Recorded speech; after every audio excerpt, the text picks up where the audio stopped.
Si en algún momento el silencio te invade, tú, mujer u hombre moderno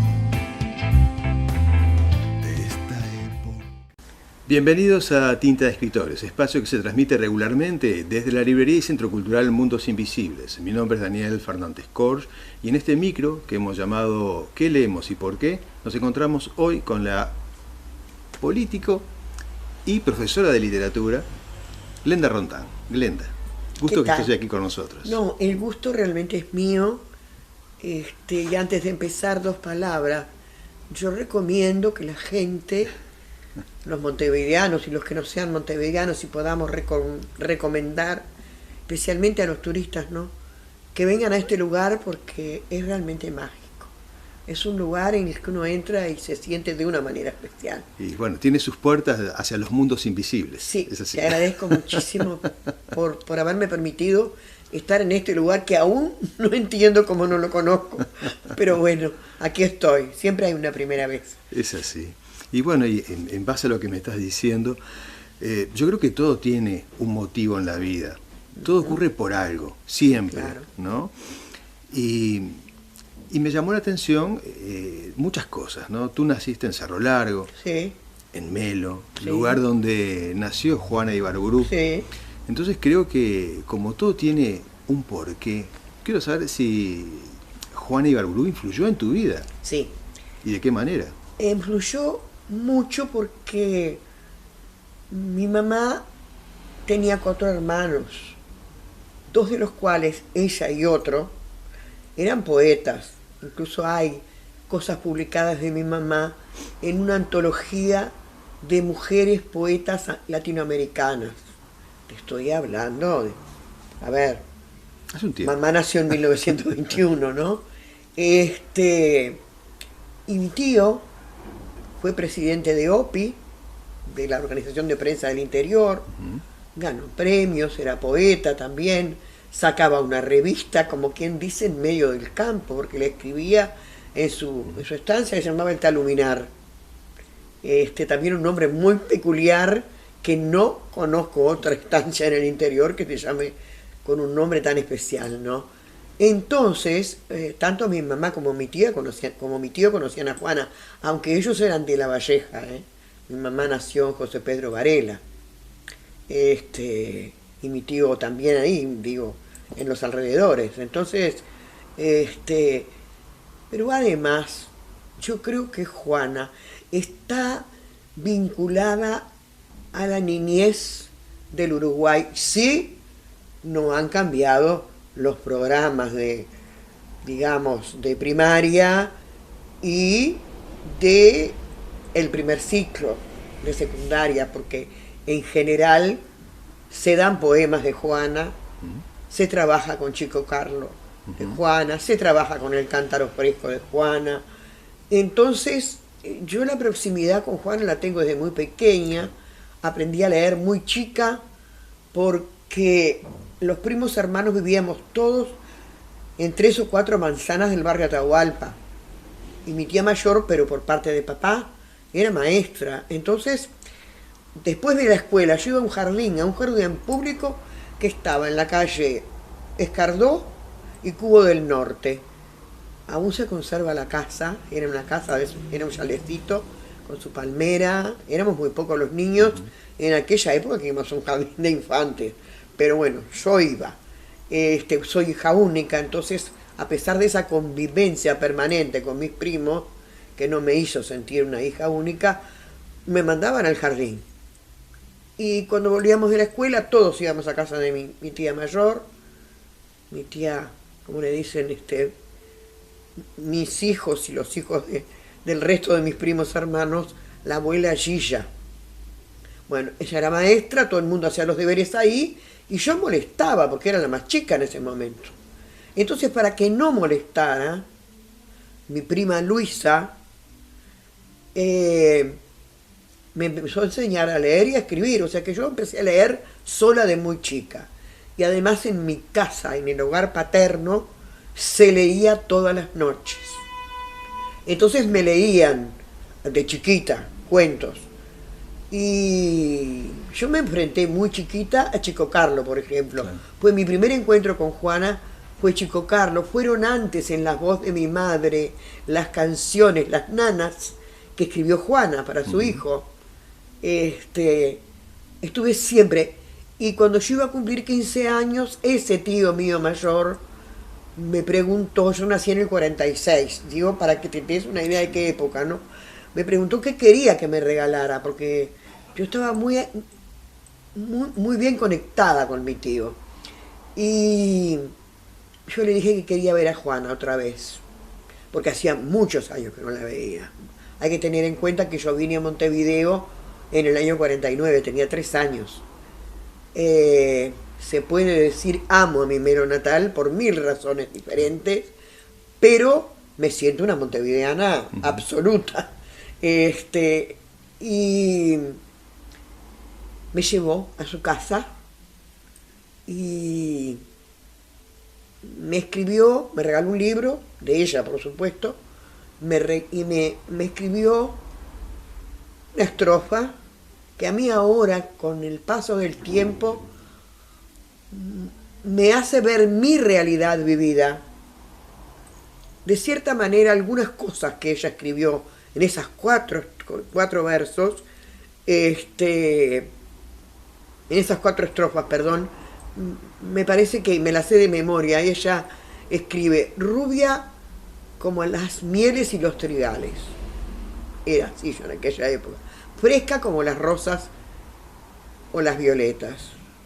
Serás tú la musa. Te cantarán gimiendo los manantiales y serás tú la musa de los poetas. Nada de musas de poetas ni de nada de esas cosas.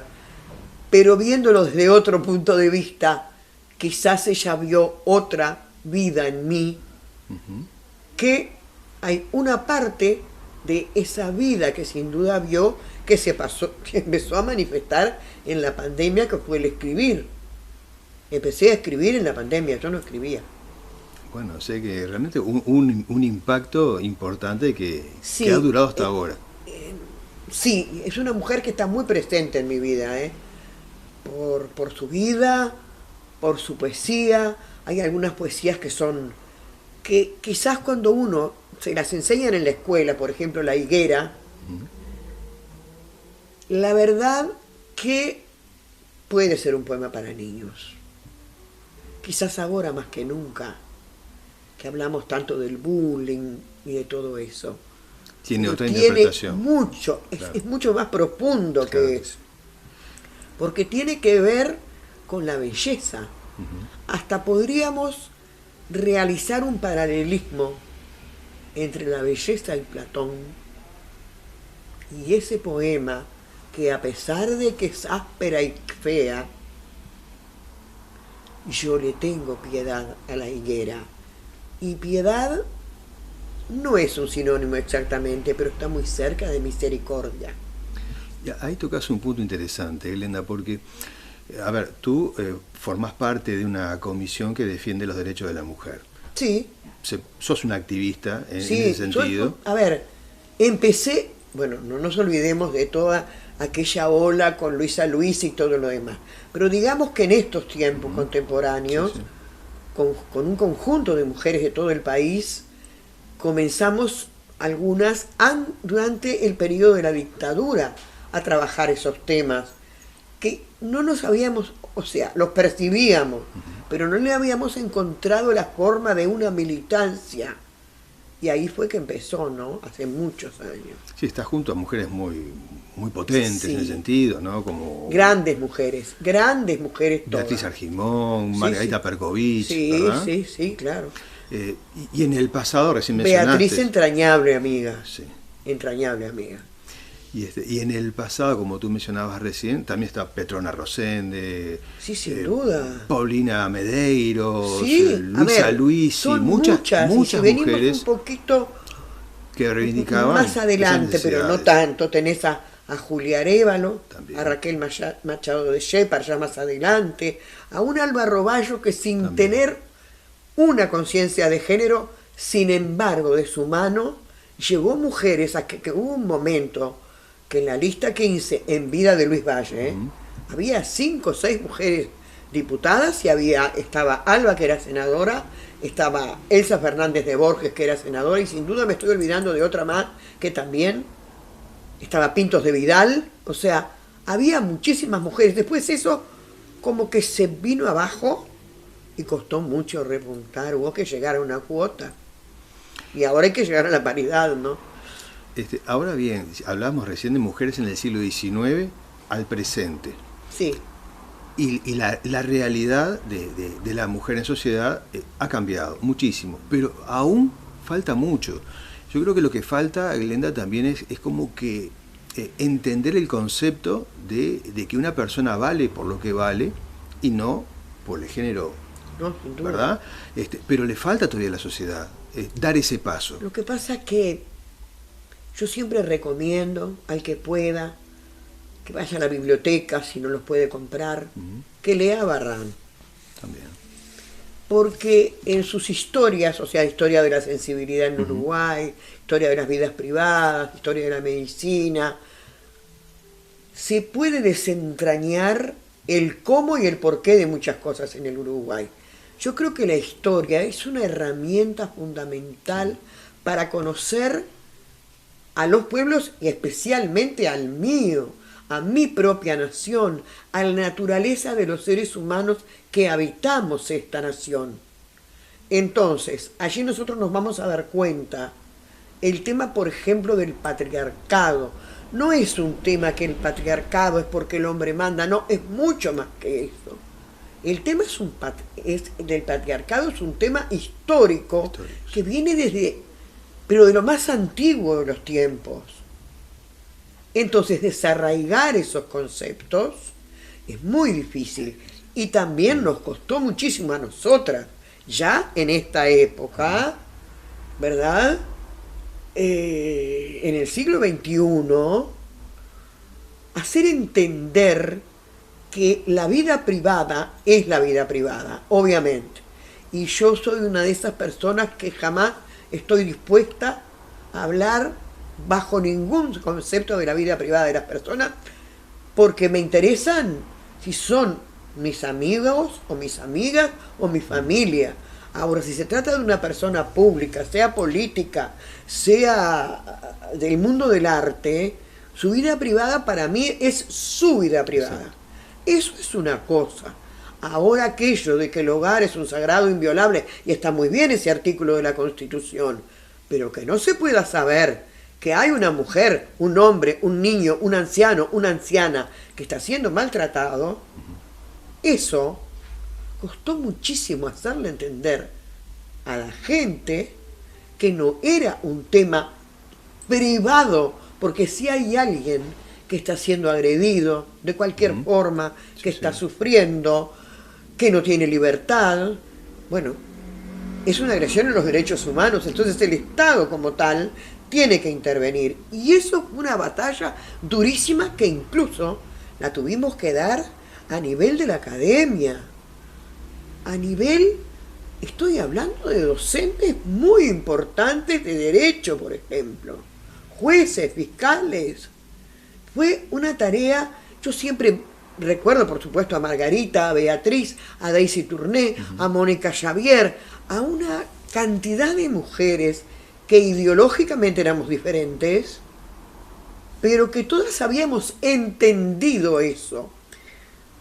Y quizás ninguna de las que fuimos pioneras en ese tema sufrimos violencia doméstica, tampoco es un tema para ponerlo aquí en la mesa, pero sí sabíamos todas que esas mujeres del pasado, esas mujeres que florecieron en el pasado, como el caso de Juana, sufrieron violencia doméstica. Lo que pasa que eso a nadie se lo enseñaban en la escuela, que considero que, bueno, es discutible, porque quizás que si yo expongo el caso, una niña en su casa se da cuenta que está pasando algo. Exacto. Más un adolescente. A nosotros nos hablaban de una Juana idílica, enamorada del capitán Ibarburú, y no hay tal cosa. Es una mujer que sin duda amó intensamente, pero vivió tremenda tortura que la llevaron a adicciones. Ahora, por eso deja de ser Juana, Claro lo que que no. es, no. Ahora bien, por ejemplo, tenemos un caso de la escritora chilena Marcela Serrano, que ella en Sí. sus novelas trata este tema. Sí, lo trata Y- en muchísimos de sus Sí, libros. claro. Y ahí hay un punto interesante, porque no se podría desde el Estado trabajar con la cultura para ir mostrando todos estos problemas y tratando de bajar el nivel de violencia. Bueno, a ver, cuando salió la ley, yo recuerdo que en la primera entrevista que nos hicieron, no recuerdo si fue entrevista personales o fue una conferencia de prensa, Ujú, yo dije, la ley es nada más una herramienta. claro. El tema aquí es cambiar la cabeza de la gente. Las leyes, que son punitivas, porque deben serlo además, en esto no es que yo esté en desacuerdo con eso. Pero acá tiene que haber otro sostén. Hay que cambiar la cabeza de la gente. Y la prueba la tenemos a la vista. La ley está y modificada después de aquella ley del 2003 por ahí. No, es mejor todavía esta ley, ¿verdad? Porque incluyó el femicidio, etcétera, etcétera, etcétera. Ahora, dejar de matar mujeres no dejan, No. ¿verdad? Dejar de suicidarse hombres tampoco. Que mujeres en raras ocasiones maten hombres tampoco. Que los hijos maten a sus madres o a sus padres, eso no ha cambiado. Entonces lo que tú dices es lo que yo dije con otras palabras. Y yo te voy a contar una experiencia chiquita.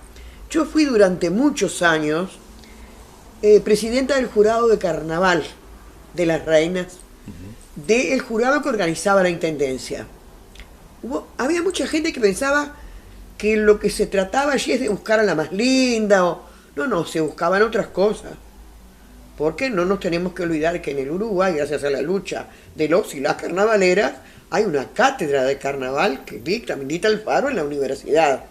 Pero además, esas chiquilinas que venían a concursar pasaban 30 días trabajando en diferentes áreas. Y una de ellas era el área de género. Y bueno, toda la parte de antropología, lo hacían con Anita Bello, una gran antropóloga. Y yo usaba los libros de Marcela Serrano, de Isabel Allende, de Alicia Esquivel, de Rosa Montero, de esta escritura nuestra, Cabrera, de muchas mujeres también uruguayas, ¿no?, que escriben. Sí, claro. Y aquello era un disparador para trabajar el tema de la violencia. Y recuerdo que descubrí un caso grave de violencia, muy grave, que pude lograr, no Glenda Rondán, sino conjuntamente con el Centro de Estudiantes. Todavía no estaba formado el Centro de Estudiantes de Derecho, pero sí yo, desde la facultad, logré que ese caso se atendiera y ese caso se resolviera, y era un caso grave.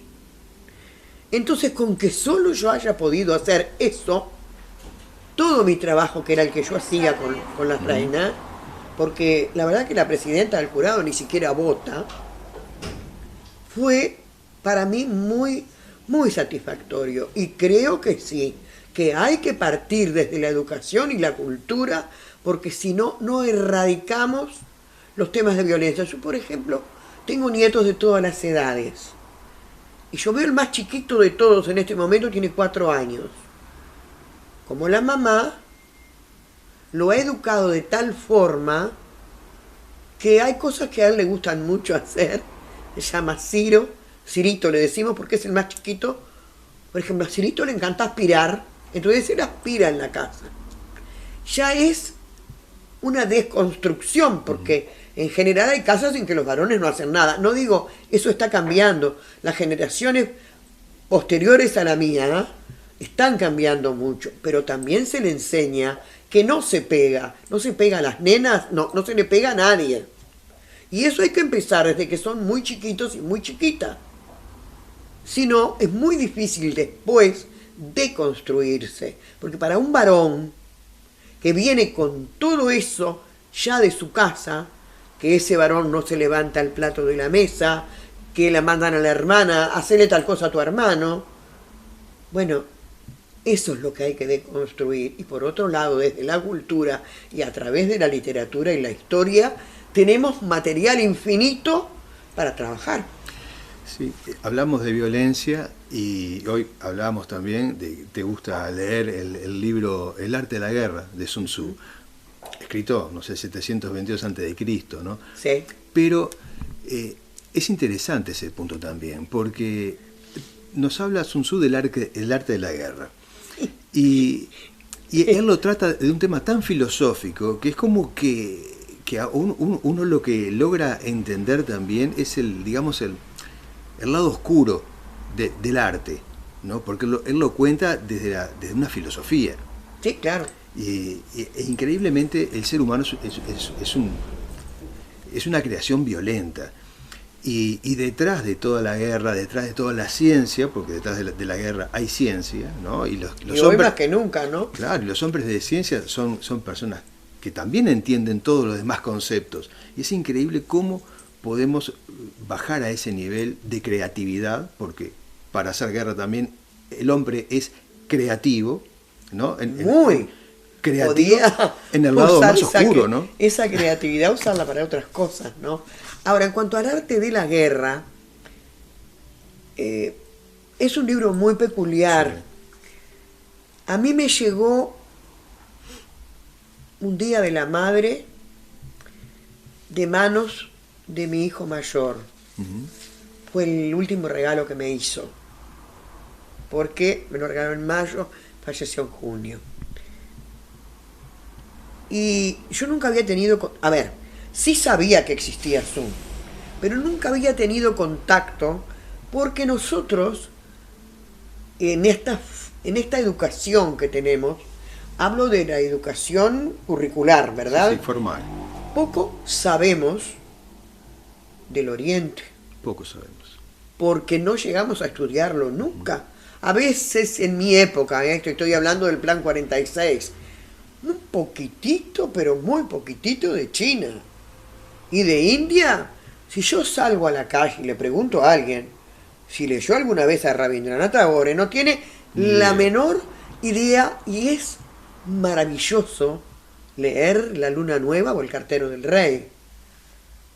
Y nosotros leíamos esas cosas. A mí en mi casa me leían al principio, y quizás al principio yo preguntaba mucho, porque siempre me decían si no entendía, que preguntara, que tenía que preguntar. Entonces yo preguntaba. Y bueno, el arte de la guerra realmente de Sun, ya digo, para mí tiene dos valores, ¿no? El valor de quién me lo regaló, pero si tú me permitís, claro. Mira,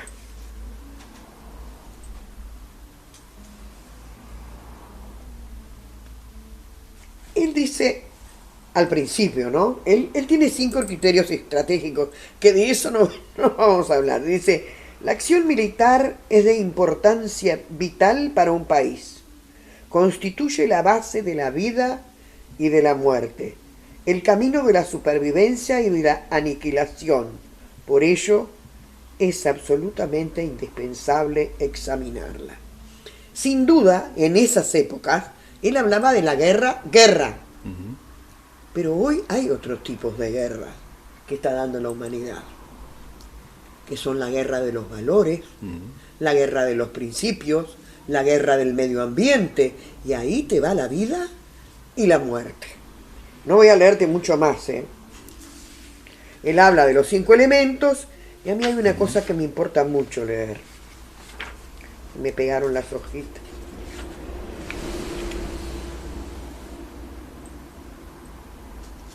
La autoridad es una cuestión de inteligencia, honradez, humanidad, valor y severidad.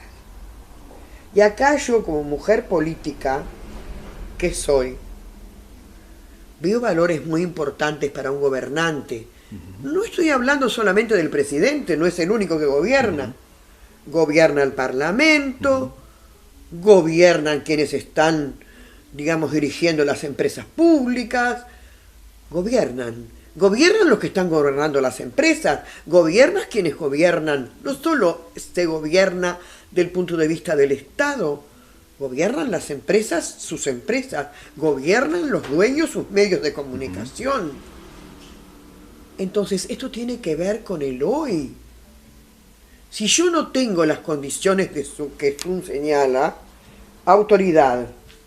Además, la autoridad no es una cosa que viene por imposición, eso me lo enseñó un gran escritor uruguayo que nadie nombra, que fue profesor mío de Lipa, Juan Domingo Bordoli, el Mingo, como le decíamos nosotros. Un gran escritor, un gran crítico literario que conjuntamente con gente de su generación armó aquella revista que salía una vez por mes, Asís, que quedan muy pocos números, yo tengo algunas que me regaló el Mingo. Bueno, con gente maravillosa de aquella época que escribía. Acá tenemos toda una generación del 45, que además de Onetti, que además de Díaz Vilariño, y que además, tiene también muchos otros escritores que quedaron por ahí, ¿verdad? Que no los hemos rescatado lo suficientemente como deberíamos. Y yo quiero leerles, porque soy muy atrevida, lo que me escribió mi hijo cuando me regaló este libro. Y él me puso ese Día de la Madre, ¿no? Feliz día este día. El arte de la guerra es el arte de la paz. Comprendemos que todos nuestros adversarios están en nuestro interior. Luchar en el mundo es lidiar con uno mismo. Una vez que hay paz, el enemigo es un maestro. ¿Qué me deja esta frase de un hombre que tenía 38 años recién cumplidos? Que es verdad. Yo no tengo enemigos, nunca tuve. Yo tengo adversarios que ideológicamente son diferentes a mí porque tienen otra concepción de la vida, de las cosas, de cómo llevar adelante determinados programas, de cómo se gobierna. Pero yo enemigos no tengo, no tuve y no voy a tener, porque para pelear se precisan dos. Y yo, primero que estoy ya grande, me he golpeado mucho, me he caído muchas veces, me he vuelto a levantar, y esta enseñanza que me deja mi hijo antes de irme, me hace ver claramente que es verdad. Si yo me dejo llevar por la cólera, por la ira, por la envidia, por tantas otras miserias que todos los seres humanos tenemos, lo que pasa es que hay que dominarlas, hay que sobrevivirlas a ellas.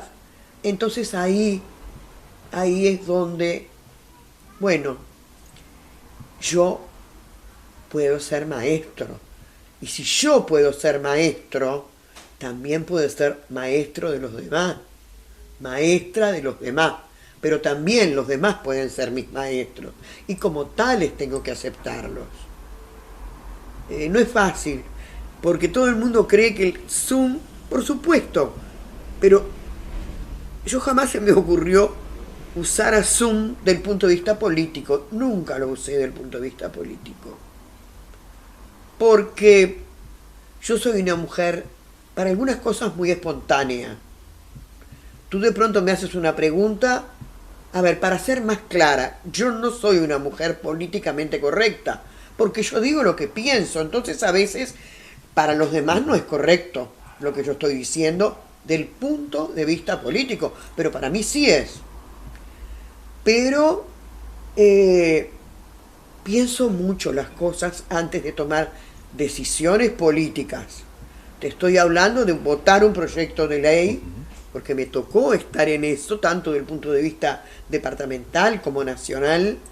Soy cuidadosa, lo pienso una y otra vez, y también si tengo que tomar una decisión político-partidaria importante, lo pienso, lo elaboro. es como, no fumo, pero no sé, es como si fumara en pipa. O si me prendiera un incienso, por ejemplo, porque no me imagino yo fumando en pipa. Pero ese perfume yo lo voy aspirando, pero adentro mío se va transformando. Y en la medida que va pasando por mí esa decisión, o mejor dicho, no la decisión, sino siempre una decisión supone decir que sea una cosa y no a otra. Andar por este camino o por este otro camino. Entonces, eso va entrando, como va entrando el aroma del incienso, que aunque la gente piense que todos tenemos el mismo olfato, sí tenemos olfato, pero lo que tú aspiras, para ti puede tener un sabor y para mí puede tener otro. Es igual que los perfumes. Es así. Bueno, Sun Tzu, en realidad, dentro de esa filosofía que él maneja para tratar de dominar o enfrentar a un oponente, no es más que también un pensamiento filosófico para la vida cotidiana. Sí, sí, claro que sí. Y uno normalmente en la vida que llevamos día a día estamos en pequeñas batallas. Todos los o días. Grandes batallas, y desafíos tenés que todos los días constantes. tomar decisiones. Es así. Aunque sea me tomo este ómnibus o me tomo este otro. Son decisiones. O leo este libro, yo tengo muchos libros sin leer Cada decisión nos va a llevar a un lugar entonces, distinto. O leo este libro o leo este otro. También. O a mí me pasó, por ejemplo, del punto de vista de la formación académica, yo iba a la Facultad de Derecho, fui hasta tercero, pero yo sentía que ese no era mi lugar porque a mí me gustaba solamente constitucional y penal. O sea, administrativo para mí lo estudiaba. Di el examen, el primero, famosas obligaciones, que ahora ya no sé cómo le llaman, y lo salvé. Pero yo sentía que no, allí no era mi lugar. Y sentí que yo quería ir a LIPA, pero no sabía si iba a ir a literatura o a historia. Tenía una duda enorme, porque la literatura, sin saber historia, no te conduce a poder ser un buen profesor. Si alguien quiere ser un crítico literario sin saber historia, tampoco lo va a conducir. Hay un libro precioso de una amiga común de Malmavengua, que se llama La llave del símbolo, Sí. que precisamente es un libro de didáctica, pero te va marcando qué puertas y cómo las tienes que ir abriendo. Y para eso hay que saber historia. Yo no puedo dar Cervantes si no doy el siglo de oro español, porque no se va a entender como se debe. Son dos asignaturas que están muy entrelazadas entre sí. Y si no sabes historia, no podés vivir tu tiempo con objetividad, con serenidad y con lo más importante, con alegría.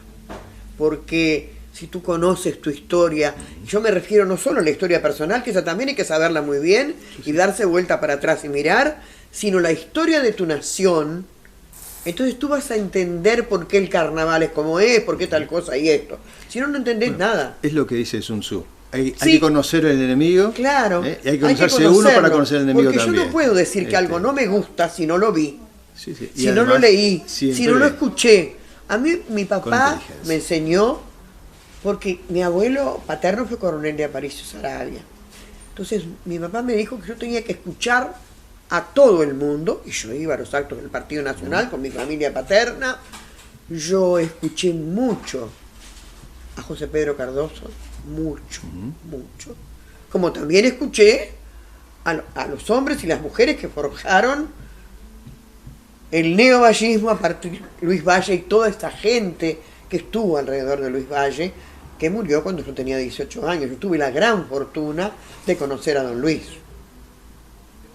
Y todo eso... Conocer, también, te digo, conocer de verdad. Poder hablar generó- con él, que él me pudiera explicar. Sí, sí. En fin, una cantidad de cosas que es placer. Como también conocí a Arismendi. Acá en el Uruguay, ni su hija, que es mi amiga Marina, sabía que su padre leía los salmos. Se los sabía de memoria. porque realmente los salmos son una poesía maravillosa, maravillosa desde el punto de vista estético, de todo punto de vista son muy bellos los salmos, más allá de tu posición religiosa. La Biblia es un libro maravilloso. Es lo que estamos hablando, ¿no? La cultura por encima de muchas otras. Es lo mismo que no haber dado una pasadita por el Corán, ¿no? Ni hablar que sí. Una pasadita, yo no puedo hablar mucho del Corán. Pero también nos enriquece. Son muchísimo. Así que, bueno, Glenda, me ha encantado hablar contigo. Podemos ir hablando hasta que cerremos el negocio, pero tenemos que finalizar ahora. Bueno, Gracias, muy bien. Glenda. Muchísimas gracias a ti. Me parece que para mí fue muy bueno poder compartir estas cosas, porque a veces la gente, a uno lo que le ve es la cáscara, y uno es más que la cáscara, es mucho más que eso. Ese es el objetivo. Muchas gracias, Daniel.